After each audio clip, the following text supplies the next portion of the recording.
thank you everybody for attending this kind of ad hoc booth performance by Heloise. I'm Mike Perz. I look after the technology here at TGS. It's my great pleasure to introduce Heloise to you. She really is somebody who, at the risk of sounding trite, needs no introduction. She is very well known in the industry. She's a real pioneer of wide azimuth field data inversion to infer azimuthal anisotropy. She's been doing this since the, I guess, the 80s. Would that be a fair comment, Heloise? Okay, and she began. She's Stanford educated. She trained under John Claerbout and George Thompson, and she moved after graduating. She moved into the Amoco Research Labs, spent some time there, and then moved on in '84 to Lynn Inc. along with her husband Walt, and she's been a Lynn Inc. president probably since that time, right? And I will let her run wild with this exciting talk here on azimuthal amplitude inversion. Thank you, Mike. Thank you for coming by. I appreciate it, everybody. So I'd like to thank TGS for access to the Washout Creek data set. That's the one we'll be looking at. Washout Creek has got a lot of publications on it. This talk is focused on azimuthal porosity because I want to talk about fracture porosity. And my model of the fractures is one set of vertical aligned fractures, but these fractures are macro fractures, and they actually contain porosity that will flow fluids. That's the key issue. So I want to talk about azimuthal porosity. That means fracture porosity plus matrix. I start off with amplitude variation with angle and then AVAZ, and I'm going to talk about what is the effect of porosity on the intercept and gradient for the Viking reflector. I'm going to briefly go over 3D acquisition and processing for Washout Creek, then hone in directly on the Top Viking. Top Viking, as you might know, is the shale to sandstone interface. It's a great boomer of an event. There's no arguing about what Viking is, so that's why we picked it. There's two approaches today to AVAZ, azimuthal amplitude variation with angle and azimuth. The first is the Ruger 1997, that's very well accepted, but the Intercept does not vary with azimuth. So I'd like to persuade you that that's a really bad idea if you want to find fracture porosity. That's where I'm headed. So I'm going to be talking about what matches field data, and you let the Intercept float with azimuth. So every time you have a different azimuth of source receiver, you have a different gradient, but as you change the gradient, you change the intercept. So I'll take you through that. Oh, and but when I say intercept varies with azimuth, I'm really talking about the near angle amplitudes, the 3 degree to 10 degree angle, so it's near angles. And the near angles just talk to you about P impedance contrast. So what I'm really talking about is azimuthal P impedance. When all is said and done, that's the phenomenon. Mike Perz is doing a great job on our ongoing study looking for artifacts from processing. That's a key element of this talk, and so I say, good job, Mike. Then I'd like to show you the artifacts caused in AVAZ due to acquisition holes. So we all know that if you have skips of sources and receivers, you have holes, then we have artifacts. So I'll just show you what the artifacts look like because they're kind of cool. And then I summarize. So starting right off with how does porosity affect the intercept and gradient? So I bet you all know this because this is not new. Now for a low impedance shale over a high impedance sandstone, the effect of porosity is as you go from low porosity to high porosity, you transition from the steeply negative gradient and the really bright intercept, you transition to the dimmer intercept and the more flat gradient.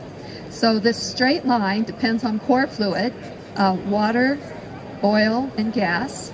And then anytime you see a straight line on intercept and gradient, as long as you hold the rocks fixed, meaning the shale doesn't change, only this high impedance sandstone changes, and you hold the pore fluid fixed, then you'll get a straight line. So I want to talk about straight lines in intercept gradient space.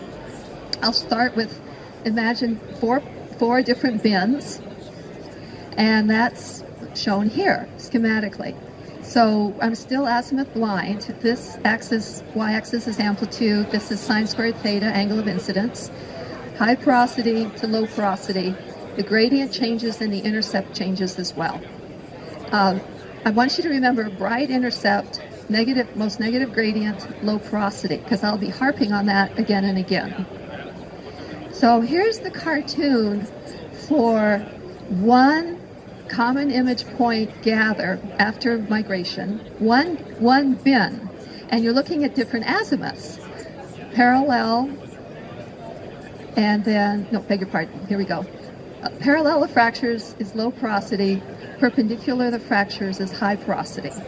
So the bright intercept and the negative gradient are the low porosity result, and the one bin, the one location has the same rocks by azimuth. It has the same pore fluid by azimuth, and the only thing that's changing is the azimuth of the source receiver. And we're going to show different gradients. We all expect that for fracture density, different fracture densities. There is an intercept or near angle change with azimuth, which is contrary to Ruger theory. Now, in reality, the cartoon ought to show these dashed lines because they really cross, but that's another story. All right, but we'll go ahead, Brian. When you say high porosity, low porosity, you mean the background porosity is the same, and it's the fracture part of the porosity that's high or low. Yes, that's correct. So thank you. I appreciate that.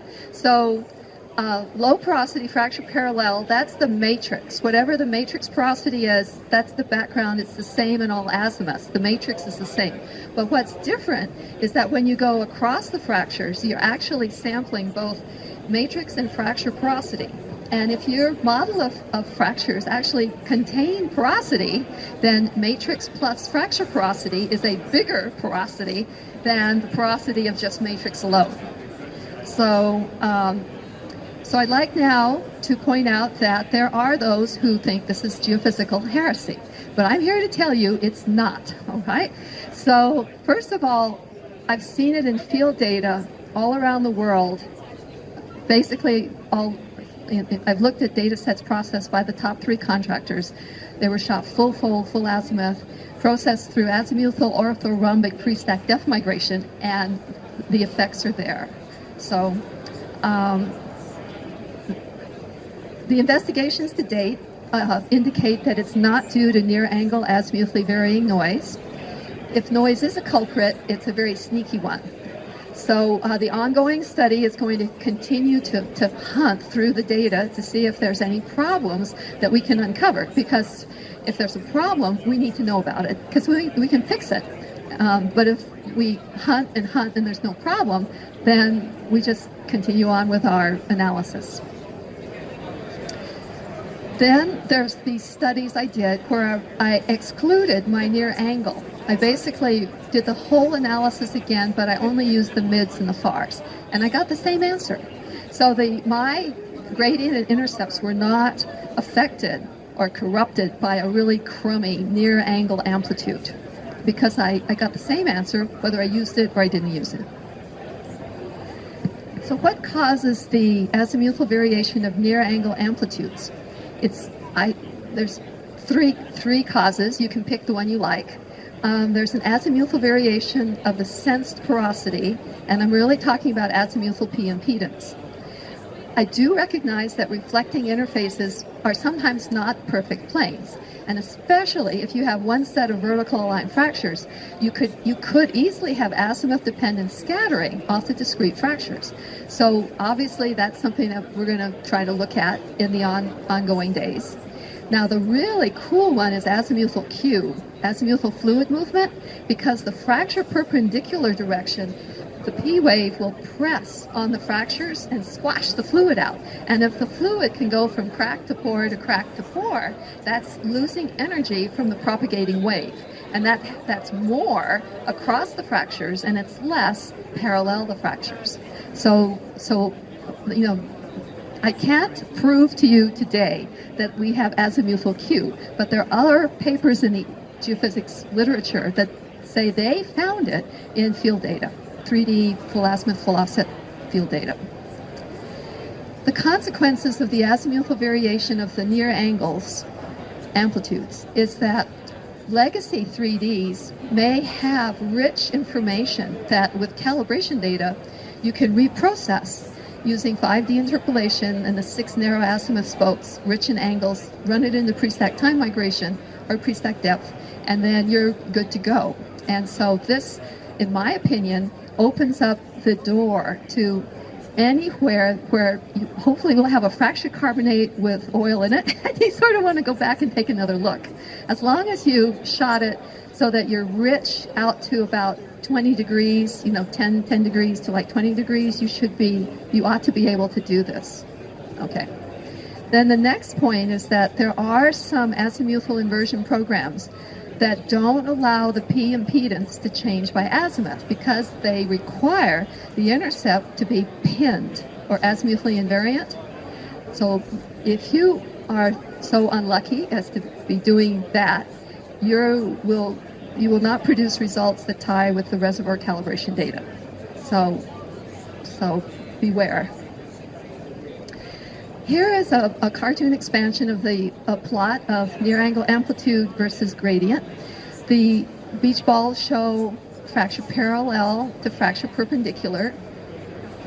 And I'd like to point out that the azimuth of the most negative gradient and the azimuth of the most positive intercept, according to this model, will overlay. And we saw that for like a 1/4 of the bins at Washout Creek, within 5 degrees, within 7 degrees, they overlaid. So I'll be going back to this later in the talk, but it's this a really important issue as to whether or not your azimuth of most positive near angle amplitude is the same as the azimuth of your most negative gradient. Because if they are, then you're in business. You've got what you need. Okay. So the takeaway from this slide is if you want to find the fractures that provide a porosity and permeability uplift, then you need to look at your azimuthal near angle amplitudes. And they need to be allowed to change by the cosine 2 theta. The cosine 2 theta variation just means min and max are 90 degrees to each other. So here is a very standard intercept gradient plot. B iso is just the AVO gradient that's isotropic. That means the same in all azimuths. So this is an azimuth blind gradient. Then the orange is a several thousand hits. You're kind of looking at a 3-dimensional histogram. So all the green are all the points, but then there's all the stuff that's lying under the gold, and the gold is a line. So the most positive intercept and the most negative gradient are interpreted as less porosity. And as you march up over here, assuming that only the sandstone changes and the shale over top doesn't change, then you're actually marching to higher porosity rocks. So I'd like now to go to AVAZ, and we'll be looking at data from 6 to 25 degrees, 6 azimuth spokes, and B iso just means the AVA AZ gradient that's the same for all azimuths. So it's like a mean. So, all right, so acquisition. Mike put this together. The Washout Creek data set is 3-component 3D. It's very well known. It was shot for the Cardium play prospectivity as well as other strategies plays. It's a high-effort multi-client 3-component data set evaluating Cardium and Duvernay, source receivers, 20 meter by 20 meter bin size, and it's a very high signal to noise data set.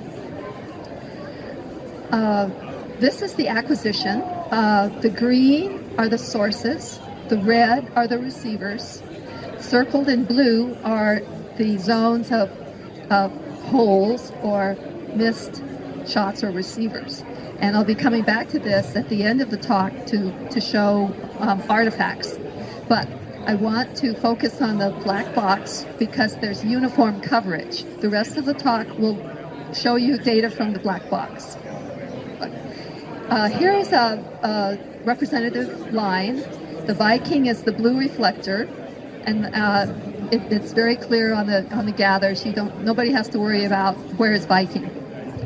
Okay, so so now I want to talk about that area of uniform acquisition.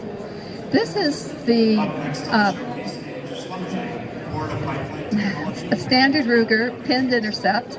So you're looking at the AVO gradient by azimuth. The first thing you want to know is the azimuth is always interpreted as fracture parallel. So I've shown you what the fracture azimuth is, assuming that the Viking is the fractured reservoir. And then the length is the anisotropic AVO gradient. So long means high anisotropy, and then short means low anisotropy. The color is indicated as normal or interesting. The color is the most negative gradient, and that's sort of the matrix response. So it's B iso minus B ani. So I'll be talking about I'll show you the gather at that zone. I'd like now to go to the next slide. And this is the floating intercept. So again, the azimuth is interpreted fracture parallel. The length is the anisotropy. And the color is the most negative gradient, where negative gradients are standard for a shale to sandstone interface. But interesting are the greens and warm colors, because that flattened gradient might indicate a decreased shear velocity in the sandstone. So I'll go back and forth, and it's clear that here you've got a strong north-south AVO gradient change by azimuth. The most negative gradient is north-south, and with two different answers, which one is right? So we have to go to gathers and look at the gathers. Okay, the one that's right is the one that you can see in the field data. Okay. Before I show you the data, I want to show you the intercept. This is the azimuthal variation of the near angle amplitude. Again, the azimuth is the fracture parallel azimuth of most positive intercept. The length is the anisotropy, and the color is the most positive intercept, because this is sort of like matrix. I'm trying to look at matrix. So I'm going to toggle back and forth. In the zone of area of interest, it's north-south icons both ways. So these two azimuths agree. Over here, they're east-west. So you can just sort of go around, and basically you can see a similarity. So what I suggest is that this is helpful for a fracture porosity map. Now, it's not the drill here map. I can show you the drill here map, but that's at the end of the talk. This is matrix, all right? So I want to show you what matrix is, and then I'll show you the matrix plus fracture, which is the drill here map. Okay, so, right, so north-south. North-south is where I'm headed, because north-south is bright intercept and most negative gradient. So I'll show you the gather. Mike Perz very nicely pulled this color scale together. You're looking at 6 different azimuths. You're looking from near to far, and the Viking is shown here. The flat line is simply the pick from the 3D volume. It was not the pick used in the azimuthal analysis. The azimuthal analysis was done in the sharp reflections PS Pro, Prestack Pro azimuthal, where you have a 5-dimensional pick, where it looks at CDP location and then offset and azimuth and time, and it'll follow the curls, all right? So all I'm saying is that don't worry about the pick, okay? The pick stayed on the event, all right? I've been doing this a long time. I can make a pick that stays on the event. Okay, so this is fracture perpendicular, and it's it's sort of a flat gradient, and then this is green to light blue, green to light blue, and then this has got a green to a light blue. the pick curls up.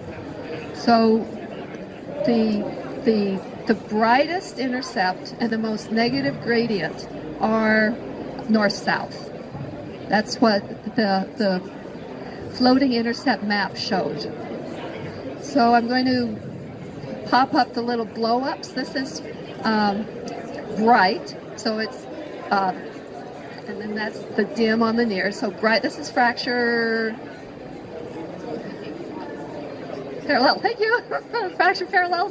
Who's awake? Right. This is fracture parallel. This is fracture perpendicular. So does anybody want to argue that you can't see a difference on the amplitudes? Yeah. Okay. The people are nodding that you can live with the claim that the near angle amplitudes are different. Okay. Thank you. I appreciate that. Okay. So the verdict is that floating intercept BNE, the anisotropic AVO gradient, matches the field data. So, thank you. So pink dots. Pink dots are the, mathematically it's the intercept, but physically it's a near angle amplitude. So I've got 6 dots. They're my 6 azimuths. It's top Viking at this location.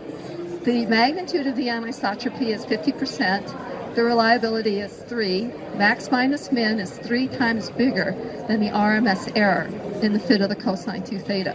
So for field data, I say that's pretty good. I mean, I can live with this. Okay. So fracture parallel is azimuth of most positive intercept. So here is the cross plot. Near angle amplitude versus AVO gradient. I've got 6 azimuths.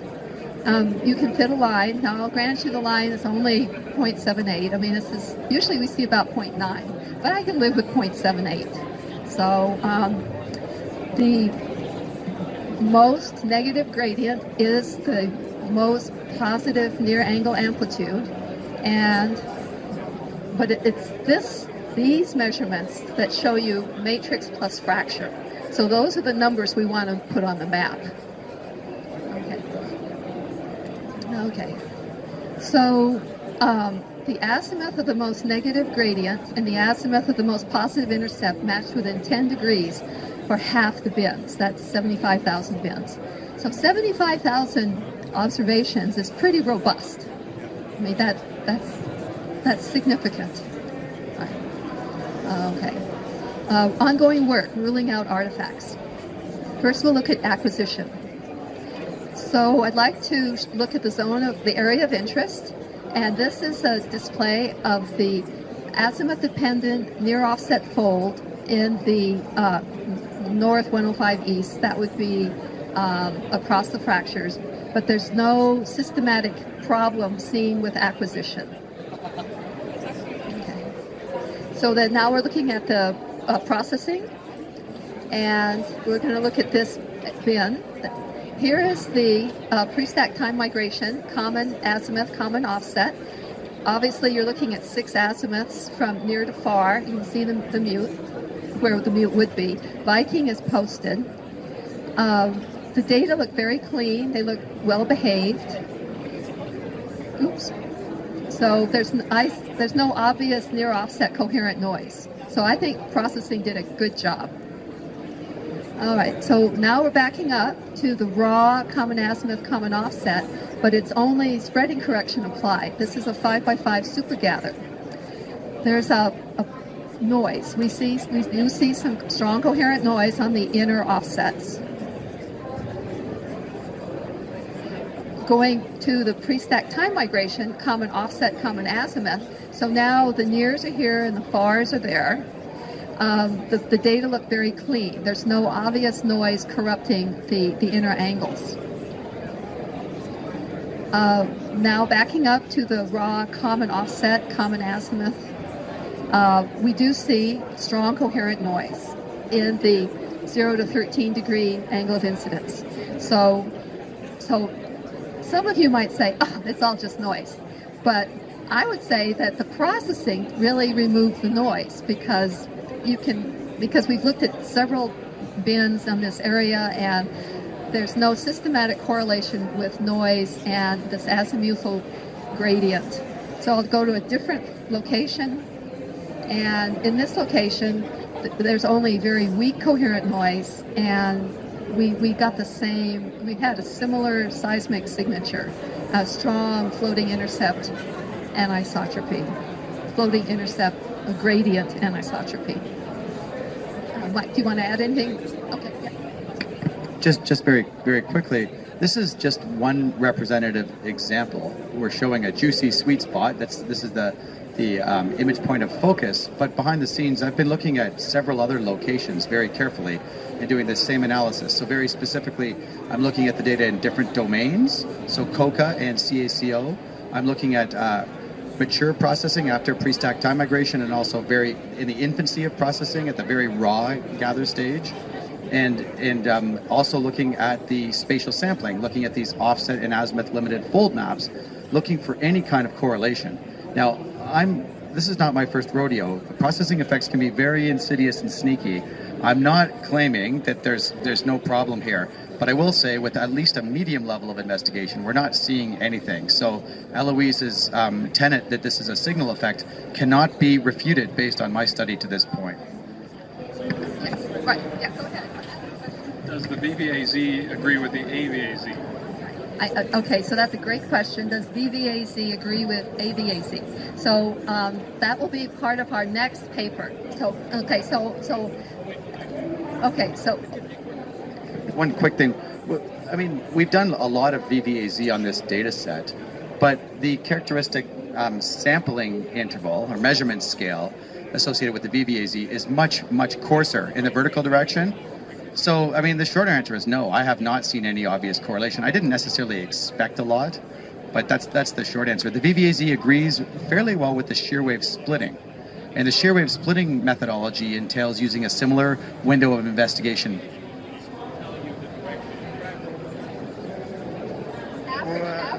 Vertically averaged, and if those fractures aren't vertically pervasive, you might not see the effect.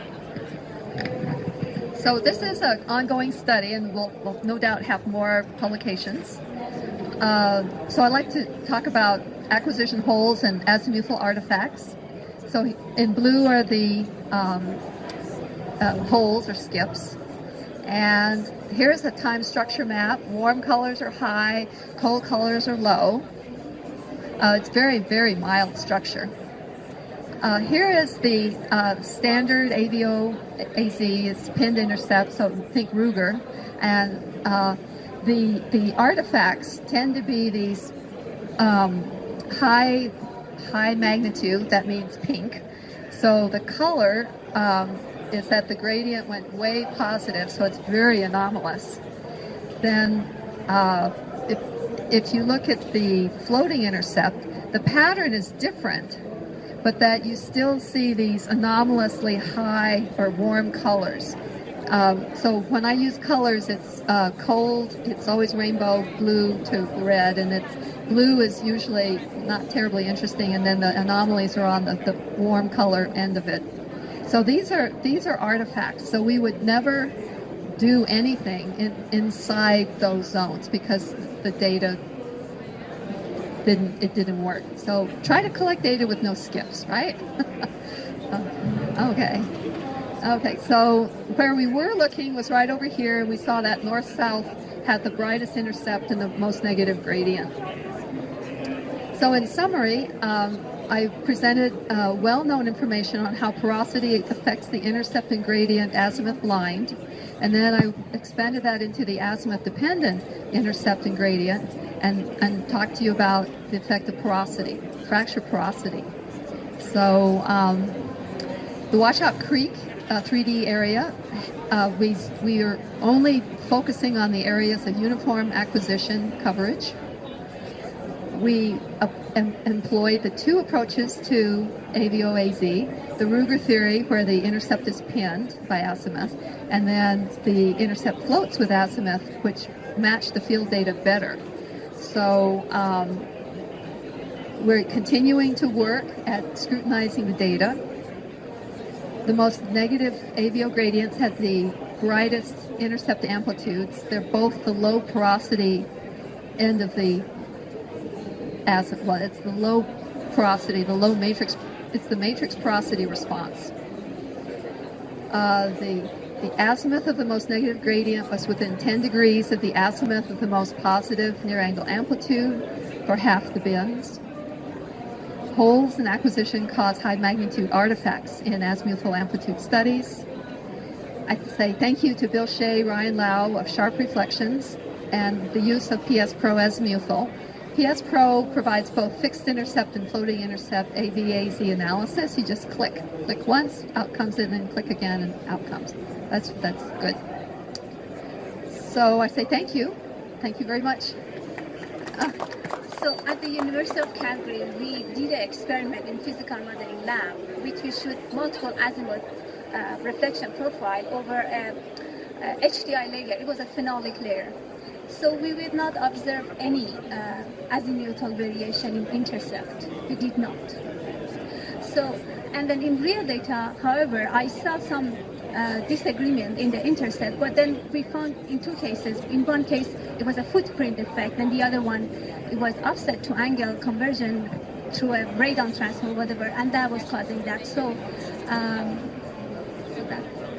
Thank you for sharing. Thank you for sharing that you have looked at it. Fair enough. Would I be right to say your model, your physical model, didn't have any porosity effects? Was that true? Would it be very Okay. Well, Rob Stewart has a printed model with 3D printing, and he's collected seismic in the laboratory over it. It models 6% matrix porosity with a fracture porosity. So I'm going to try to look at that data and see if there's any insights. Okay, so where to drill. You all haven't wandered away, so I'm going to get to show you the where to drill maps. So warm colors are what I'm interested in. This is the near angle icon, so it means that the near angles show significant variations. And then this is the, oh, right, this has got two. Right, I've got two. You're looking at a large arrow and a small arrow. So the gradient is the large arrow.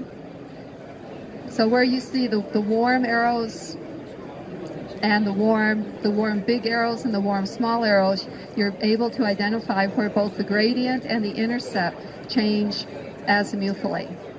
And I use the fracture perpendicular values as opposed to the fracture parallel.